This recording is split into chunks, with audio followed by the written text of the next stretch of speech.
11th standard exercise 2.11 10th sum. இந்த sum வந்து very very important sum. 3 mark 5 மார்க்கில் அடிக்கடி கேட்குற கொஸ்டின், பட் ஈஸி தான். பார்க்கலாம். If log x by y minus z equal to log y by z minus x equal to log z by x minus y, prove that xy z equal to 1ன்னு கொடுத்துட்டாங்க. So இஃப்னு சொல்லி equal to simple கொடுத்துட்டாங்க. Next prove தட்னு xyz equal to 1ன்னு கொடுத்துருக்காங்களா. So இங்கே equal to கொடுத்துருக்காங்களே, இந்த மூணுத்தையும் நீங்கள் வந்து ஈக்குவல் டு கேன்னு எடுத்துக்கோங்க. அதாவது ஒரு constant. So log x by y minus z equal to log y by z minus x equal to log z by x minus y equal to கேன்னு எடுத்துக்கிறீங்க. ஓகேவா. ஸோ செப்பரேட்டாக ஒவ்வொன்றையும் நீங்கள் கேன்னு எடுத்துக்கோங்க. அப்போ என்ன கிடைக்கும்? log x by y minus z equal to k. Okay. log y by z minus x equal to k.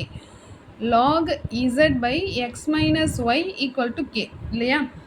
Next log x equal to k into y minus z ஆகிடுமா? ஓகே. இப்படி போட்டுக்கிட்டால் நம்மளுக்கு கொஞ்சம் ஈஸியாக இருக்கும்.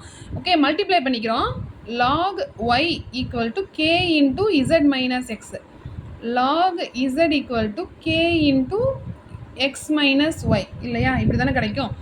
இப்போது மல்டிப்ளை பண்ணிங்கன்னா ky minus kz என்ன log xக்கு கிடைக்குது. அடுத்தது log yக்கு kz minus kx. log zக்கு kx minus ky. So உங்களுக்கு இப்படி கிடைக்குமா? நீங்கள் 1 2 3 எடுத்துக்கோங்க. ஆடிங் 1 2 and 3 இப்படி எடுத்துக்கிட்டிங்கன்னா 1 + 2 + 3 எடுத்துக்கிட்டிங்கன்னா log x + log y + log z, அதாவது LHSஐ ஆட் பண்ணிக்கிறீங்க. அடுத்தது RHSஐ இப்படி தனியாக ஆட் பண்ணிக்கிறீங்கன்னு வச்சுக்கோங்களேன். ky minus kz plus kz minus kx. ஓகேவா. Next kx minus ky. ஓகேவா. 1 2 3 மூணுத்தையும் கரெக்டாக LHS RHS ஆட் பண்ணிக்கிறோம். இப்போ பாருங்கள், இதில் ஏதாவது கேன்சல் ஆகுதா? ky பாசிட்டிவில் இருக்குது, இங்கே நெகட்டிவில் இருக்குது. ஸோ கேன்சல் ஆகிடுது. kz பார்த்தீங்கன்னா இங்கே பாசிட்டிவ் நெகட்டிவ் ரெண்டும் கேன்சல் ஆகிடுது. நெக்ஸ்ட் இங்கேயும் கேன்சல் ஆகிடுது. ஓகே, உங்களுக்கு 0ன்னு கிடைக்கிது. இந்த சைட் பார்த்தீங்கன்னா நடுவில் ப்ளஸ் இருக்குது இல்லையா. ஸோ இதை எப்படி எழுதலாம்? log xyzன்னு எழுதிடலாம். ஓகேவா. இப்போது எக்ஸ்பொனென்ஷியல் ரெண்டு பக்கமும் எடுக்கிறோம். அப்போ என்ன ஆகும்?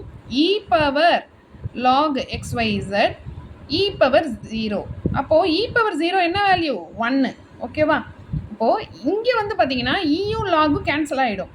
அது வந்து ஒன்றுக்கு ஒன்று இன்வர்ஸ் மாதிரி தான். e log கேன்சல் ஆகும் போது உங்களுக்கு xyz ஈக்குவல் டு 1. ஓகேவா. Hence proved. என்ன ப்ரூவ் பண்ண சொல்லியிருந்தாங்க? xyz equal to 1. Okay, thank you.